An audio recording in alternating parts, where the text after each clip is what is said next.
Para naman sa balitang entertainment, heads up para sa mga Donbell fans dahil ang inaabangan yung trailer ng teleserye na Can't Buy Me Love ipinakita na sa publiko. Ang teleserye nga na ito ay pagbibidahan ng phenomenal love team na Bel Mariano at Donnie Pangilinan.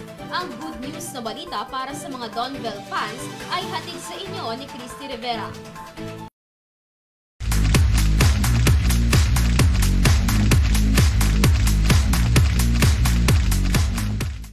Dumako naman tayo sa balitang entertainment para sa balitang showbiz.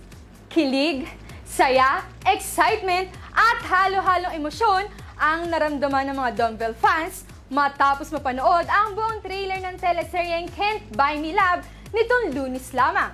Kidnap scene, sampalan scene. Yan ang ilan naging pasilip sa eksenahan ng Can't Buy Me Love nila Bel Mariano at Donnie Pangilinan sa kanilang kauna-unahang kapamilya teleserye na Can't Buy Me Love, na kung saan si Donnie ay gaganap bilang si Bingo na isang popular na online seller na may iba't ibang trabaho, habang si Bel naman ay gumanap bilang si Caroline na nagmula sa isang tradisyonal na mayamang pamilyang Chino.